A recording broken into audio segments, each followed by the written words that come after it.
Assalamualaikum warahmatullahi wabarakatuh. Alhamdulillah pada kesempatan kali ini saya dapat mempresentasikan hasil tugas saya yaitu terkait mixture model dan bias faktor untuk melengkapi tugas dari mata kuliah analisis Bayesian. Yang pertama kita akan sedikit mengulik apa sih itu mixture model dan apa sih itu bias faktor. Nah, di sini diketahui mixture model itu adalah model campuran apabila kita artikan. Ini adalah model probabilistik yang memuat subpopulasi dalam populasi keseluruhan.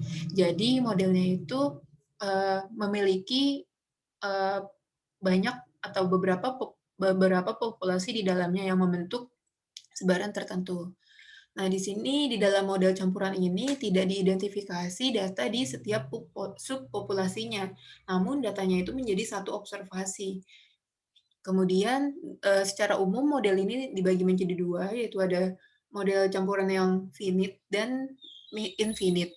Finite ini berarti dimensinya hingga, jadi kita mengetahui ada berapa sebaran atau berapa model yang ada di dalamnya, yaitu di sini dituliskan dari I1 sampai dengan K. Sedangkan untuk infinite model yang infinite itu tidak diketahui atau tak hingga dimensinya. Nah, kemudian pada model campuran ini atau mixture model ini dapat mengestimasi parameter dengan beberapa cara. Di sini ada 5 cara. Ada algoritma EM, ada MCMC atau Markov Chain Monte Carlo, kecocokan momen, metode spektal, dan metode grafis. Nah, di sini karena kita akan menggunakan pendekatan Bayesian, maka akan digunakan estimasi parameter dengan Markov Chain Monte Carlo. Nah, sebelum kita masuk ke mixture modelnya itu, sebenarnya kenapa sih digunakan MCMC? MCMC itu sebenarnya apa sih? Nah, MCMC sendiri ini sebenarnya memang dirancang untuk memudahkan prediksi apabila sebaran yang ingin diduga itu terlalu rumit atau bahkan tidak diketahui.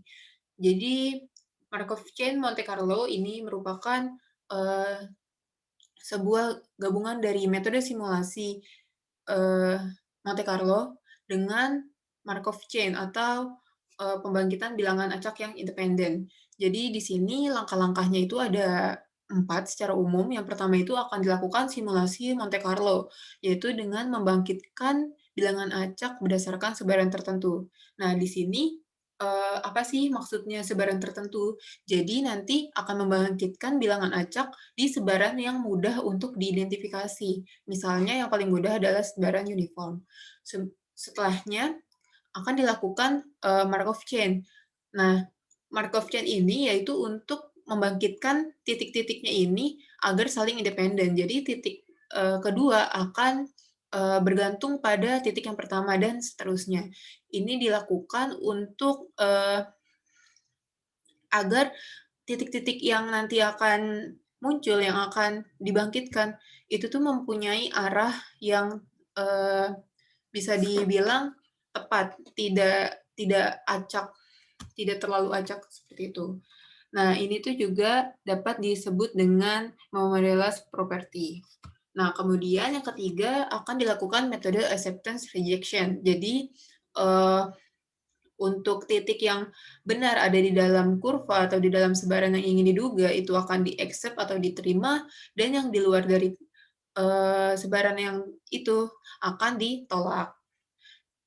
Kemudian yang terakhir adalah memeriksa konvergensi. Nah, memeriksa konvergensi ini nanti untuk menentukan apakah ini nih dari langkah 1 sampai 3 ini sudah baik atau belum, apakah sudah dapat dipakai atau belum. Apabila sudah konvergen, maka pembangkitan titik-titiknya itu dapat digunakan. Untuk ilustrasinya seperti ini, di sini dari gambar A kita ada keterangannya yaitu accept sample dan reject sample. Nah, di sini diketahui titik-titiknya ada banyak sekali yang dibangkitkan berdasarkan distribusi uniform. Kenapa uniform? Karena bentuknya ini kotak uniform baik di sumbu X dan sumbu Y-nya. Di sini yang diterima adalah yang titik-titik warna biru. Yang ditolak adalah titik-titik yang warna hijau karena bentuk distribusinya adalah yang garis merah ini. Di sini jelas ya. Kemudian apabila bentuk di datanya ini ditaruh dalam bentuk histogram, sebenarnya datanya seperti ini. Kemudian di poin C ini dijelaskan chain state dan chain move. Ini maksudnya adalah proses dari Markov chain-nya. Jadi yang tadi dijelaskan pembangkitan titiknya itu dependen atau bergantung. Jadi di sini misalkan membangkitkan titik di sini, kemudian nanti dia akan bergerak ke titik kedua, terus apabila arahnya benar maka akan dilanjutkan ke titik selanjutnya dan seterusnya. Apabila titiknya salah akan kembali ke titik yang benar. Di sini sangat jelas bahwa Markov chain Monte Carlo itu sangat support atau sangat mendukung untuk digunakan dalam mixture model, karena di sini kita bisa lihat sendiri bentuk distribusinya ini sangat rumit, bisa dibilang mengikuti 3 distribusi normal apabila kita duga ya. Nah, tapi Markov chain Monte Carlo ini dapat mengatasi masalah ini. Oleh karena itu, di sini kita gunakan Markov chain Monte Carlo. Untuk model mixture-nya sendiri, yang nanti akan dibahas yaitu model mixture yang finite atau diketahui K-nya, jumlah banyaknya sebaran yang ada di dalam model itu. Nah, di sini ada dua contoh. Yang di sebelah sini jumlah K-nya ada 3, karena di sini dibentuk ada 3 distribusi normal. Namun, apabila yang di sebelah kanan ini K-nya ada 2, dibentuk seperti ini. Tapi kita sebelum menentukan K, kita harus mengujinya terlebih dahulu. Kenapa harus menguji? Karena apabila kita lihat di gambar yang sebelah kiri ini, bisa saja kan kita menduga ini K-nya ada 2. Yang pertama yang gelombang yang di angka nomor 1 ini, kemudian yang kedua rata-ratanya ada di angka 16 ini. Tapi di sini dituliskan ada 3K. Nah, bagaimana sih untuk kita mengetahui sebenarnya berapa banyak K yang lebih baik? Nah, apabila di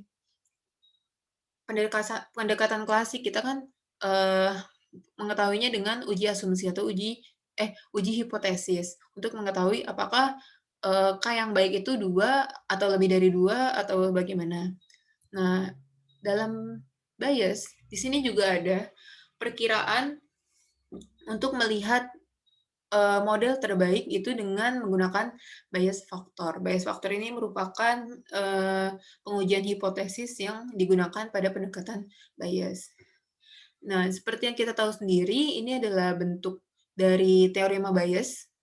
Sini posterior sama dengan prior dikalikan dengan likelihood. Seperti ini. Nah, di sini untuk membandingkan dua buah model, maka dapat dituliskan seperti di slide ini, itu dengan membandingkan posterior yang pertama dibandingkan dengan posterior yang kedua. Nah, kemudian di mana sih letaknya bias factor? Nah, bias factor itu merupakan rasio dari marginal likelihood-nya, yaitu probability D bersyarat M1 dibagi dengan probability D bersyarat M2. Ini adalah bias factor. Apabila kita menaruhkan 1 di atas dan 2 di bawah, itu akan dinotasikan dengan B12. Ini yang berarti ingin mengetahui apakah model pertama lebih baik daripada model kedua. Kemudian apabila sebaliknya juga sama saja. Jadi bisa juga dibalik, yang 2 ada di atas, yang 1 ada di bawah. Nanti tinggal bagaimana cara menginterpretasikannya. Nah, kemudian bagaimana sih kita untuk mengetahui dari marginal likelihood-nya ini? Marginal likelihood ini dapat diketahui dari integral. Integral sebagai berikut. Nah, kemudian untuk melanjutkan Bayes faktor yang tadi, uji hipotesis itu pada umumnya kan ada dua, ada H0 dan H1, yaitu hipotesis 0 dan hipotesis alternatif. Apabila hipotesis nolnya kita akan membuat untuk model 1, maka hipotesis alternatifnya akan kita lakukan untuk model kedua. Nah, kemudian nilai dari Bayes faktor ini akan diinterpretasikan sebagai berikut. Nih, apabila kita menghitung B12 atau yang di bagian pembilang itu kita letakkan marginal likelihood dari model 1 dan untuk penyebut nih kita akan letakkan marginal likelihood dari model 2. Nah, itu apabila nilainya lebih dari 1, maka dapat disimpulkan bahwa model pertama itu lebih baik daripada model kedua, dan sebaliknya. Oke, mungkin segitu saja penjelasan mengenai mixture model dan Bayes faktor. Selanjutnya kita akan langsung masuk ke contoh implementasinya. Nah, untuk data yang digunakan, di sini saya gunakan data dari Kaggle, yaitu data berat badan. Ada 100 berat badan dari 65 kg sampai dengan di sini ada 61 kg. Kemudian untuk mengolahnya ini, proses analisisnya seluruhnya akan dibantu oleh software R Studio. Nah, kemudian di sini setelah saya mencari tahu mengenai mixture model ini support dengan package apa ya, dapat digunakan package apa ya. Nah, di sini saya ada dua referensi. Yang pertama ada RINLA dan RJAX. Untuk RINLA sendiri, INLA ini merupakan kepanjangan dari The Integrated Nested Laplace Approximation. Ya, di sini yaitu untuk memperkirakan inferensi Bayesian, namun tidak menggunakan simulasi Markov chain Monte Carlo. Jadi RINLA ini akan menggunakan GMRF atau Gaussian Markov Random Fields yang diduga atau diklaim bahwa GMRF ini akan lebih cepat daripada Markov chain Monte Carlo. Kemudian yang kedua itu ada RJAX atau Just Another Deep Sampler. Nah, JAX ini dibuat oleh Martin Plummer. Ini tujuannya untuk analisis model hierarki Bayesian yang menggunakan simulasi Markov chain Monte Carlo. Nah, kemudian JAX ini sebenarnya hampir mirip dengan Books atau Bayesian using Gibbs Sampler yang biasanya kita gunakan open box dan Winbox. Nah, di sini JAX itu juga diklaim lebih mudah dibandingkan Books atau Box itu karena JAX ini lebih berintegrasi dengan R, lebih mudah diimplementasikan, dan apabila code-nya ingin kita ambil dan kita letakkan di box itu gampang. Itu adalah klaim dari RJAX. Nah, karena metode estimasi parameter yang akan digunakan di tugas ini adalah dengan MCMC atau Markov chain Monte Carlo, maka yang akan digunakan adalah package dari JAX. Namun sebelum kita menggunakan package dari JAX, itu ada satu yang harus kita download. Sini saya tampilkan. Di sini kita harus mendownload dari sourceforce.net, yaitu MCMC JAX. Ini harus di-download di perangkat kita sebelum kita melakukan atau kita memanggil package JAX ini di R. Kemudian kita perlu untuk install package RJAX dan dapat menggunakan fungsi-fungsi yang ada di dalamnya. Kemudian di sini ada hasil dan pembahasan. Yang pertama, untuk data berat badannya sendiri, berat badan yang paling minimal atau paling kecil itu ada di angka 51,63 kilo dan yang paling besar adalah di 67,69 kilo. Untuk bentuk histogram dan densitas dari datanya itu sendiri adalah sebagai berikut. Ini dapat kita lihat bahwa sebarannya mirip dengan contoh yang sebelumnya sudah dijelaskan, contoh dari model mixture itu sendiri. Nah, di sini Untuk membangun modelnya, saya menduga atau membuat hipotesis bahwa untuk hipotesis nolnya ini terdapat 2 distribusi normal di dalam, data berat badan ini. Kemudian untuk hipotesis alternatif, sebenarnya dapat dituliskan bahwa ini terdapat lebih dari 2 distribusi normal pada, data berat badan. Namun untuk memudahkan di sini saya, menuliskan atau ingin menguji kalau di model ini atau di bentuk densitas ini, di model campuran ini terdapat 3 distribusi normal di dalamnya. Jadi di sini ada hipotesis yang pertama, hipotesis nolnya itu terdapat 2 distribusi normal pada model campuran, dan hipotesis satunya terdapat 3 distribusi normal pada model campuran. Karena kita sudah membuat hipotesis, maka kita dapat membentuk model, yaitu model 1 dan model 2, yang mana model 1 berdasarkan hipotesis 0 dan model 2 berdasarkan hipotesis 1. Ini adalah modelnya. Seperti yang tadi dijelaskan bahwa saya menduganya, berdasarkan distribusi normal. Jadi di sini D-norm. Untuk, nilainya sendiri rata-ratanya diisikan dengan memperkirakan kira-kira ada di mana bentuk di rata-rata dari dua bentuknya itu. Ini apabila saya buatkan di sini. Di sini untuk yang pertama saya menduga ini adalah distribusi yang pertama, kemudian ini distribusi yang kedua. Untuk yang pertama rata-ratanya di sekitar 54, angka 54, dan yang kedua saya perkirakan kira-kira di angka 65. Kemudian untuk yang model kedua ini saya, perkirakan ini yang pertama, kedua, dan ketiga. Di sini sama, untuk yang pertama rata-ratanya ada di 54, yang kedua ada di 63, dan yang ketiga ada di 67. Seperti itu.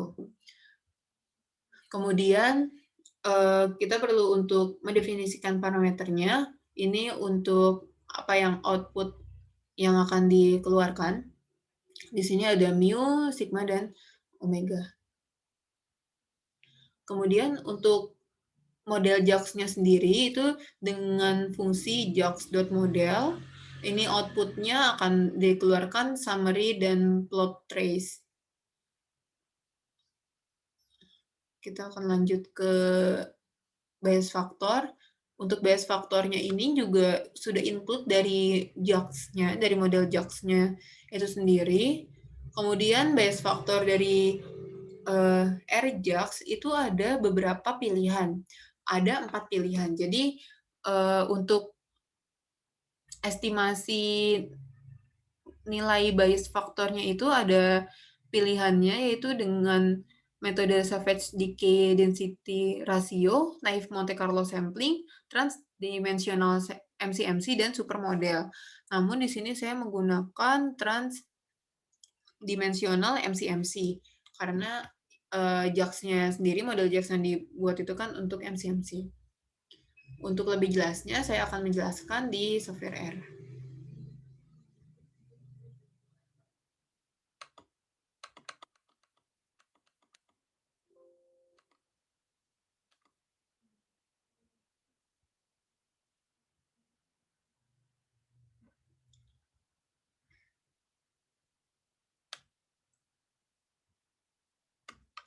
Baiklah, di sini yang pasti yang pertama kita harus melog data kita. Kemudian di sini diketahui bahwa ada 100 data, datanya sebagai berikut.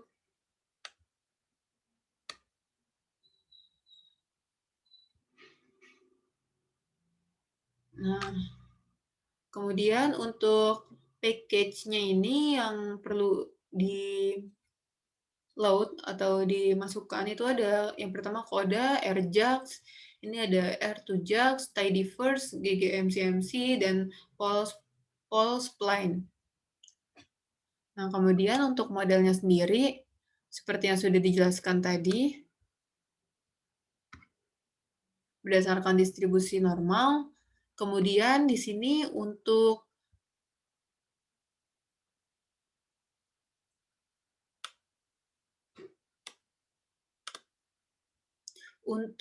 di mu2-nya saya berikan T, T besar, mu1, ini berarti didefinisikan bahwa diasumsikan bahwa sebaran yang kedua ini lebih besar daripada yang sebaran yang pertama. Ini karena bentuknya seperti ini. Sama juga seperti yang kedua, di sini dituliskan pada model distribusi yang ketiga bahwa ini lebih besar daripada yang pertama. Seperti itu. Ini seperti yang tadi mendefinisikan parameter. Ini untuk load modelnya. Kemudian outputnya ada stat dan trace density, ada 3 macam. Untuk hasilnya sendiri seperti berikut. Ini untuk yang model yang pertama, kita akan iterasi sebanyak 100 kali untuk masing-masing model. Kemudian hasilnya akan keluar seperti berikut. Jadi burn in-nya tuh di angka 1000. Jadi 1000 pertama itu burn in, kemudian baru di iterasi 100 yang akan ditampilkan hasilnya. Di sini dapat dilihat mu1 itu 53,97 dan mu2 64,87. Jadi rata-rata dari berat badan di subpopulasi yang pertama itu sebesar 53,97 di sekitar ini. Kemudian untuk mu2 ini subpopulasi yang kedua itu rata-rata berat badannya 64,87. Berarti ada di sebelah sini. Kemudian di sini juga dapat diketahui omega ini berarti probabilitasnya. Jadi 49,8% data itu termasuk dalam model yang pertama atau yang subpopulasi pertama, kemudian 50,1% ini masuk ke dalam subpopulasi yang kedua. Kemudian untuk yang sama seperti model yang pertama, ini adalah hasil dari model yang kedua, namun di sini ada tiga distribusi, yaitu mu1, mu2, distribusi yang normal yang pertama, kedua, dan ketiga, dengan rata-rata untuk subpopulasi pertama itu 54,06 ada di sini. Kemudian rata-rata untuk subpopulasi kedua ada di angka 63,11 dan rata-rata untuk subpopulasi ketiga ada di angka 67,15. Nah, kemudian untuk hasil dari trace dan density-nya bentuknya akan seperti ini. Ini akan disesuaikan dengan bentuknya. Jadi untuk yang pertama bentuknya agak mulus seperti ini, untuk yang kedua agak mencong, itu karena emang di sini agak sedikit mencong. Kemudian untuk yang kedua, ini untuk density mu1, density mu2, dan density mu3. Jadi memang ketiganya ini berdistribusi normal. Kemudian untuk bias faktornya di sini diketahui bahwa nilai marginal likelihood untuk model yang pertama itu sebesar 0,04 dan nilai marginal likelihood untuk model kedua 0,032. Di sini akan dihitung nilai B12 atau kita akan membagi nilai marginal likelihood yang pertama, model pertama dibagi dengan nilai marginal likelihood model kedua, jadi 0,04 dibagi dengan 0,32, hasilnya 1,25, yang berarti model pertama ini lebih baik daripada model kedua untuk model campuran. Jadi diterima H0, yang berarti untuk berat badan ini, untuk data berat badan ini lebih baik digunakan dua distribusi normal untuk model campurannya. Baik, untuk kesimpulannya, jadi model campuran itu baik digunakan untuk data yang rumit atau susah didefinisikan, sehingga proses pendugaan parameter akan lebih tepat pada sasarannya. Kemudian penentuan banyaknya sebaran yang masuk ke dalam model campuran dapat menggunakan Bayes faktor, yang mana pada tugas ini didapatkan hasil bahwa model pertama yaitu dengan K sama dengan 2 lebih baik dibandingkan dengan model kedua yaitu K sama dengan 3. Kemudian sarannya di sini ada banyak software lain yang dapat digunakan seperti Winbox, kemudian juga tadi dapat digunakan RInlah dalam, eee, pendugaan mixture model ataupun Bayes faktor. Nah, kemudian dapat dilakukan pengujian dengan model lain. Nah, di sini kan hanya dilakukan, pengujian model pertama dengan K2 dan model kedua dengan K3.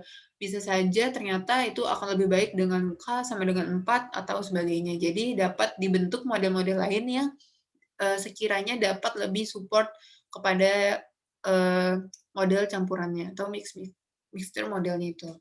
Kemudian, selain sebaran normal, banyak juga sebaran-sebaran lain yang mungkin, masuk ke dalam, model campuran. Jadi dapat lebih dieksplor lagi, untuk data-data yang memungkinkan yang isinya bukan sebaran normal.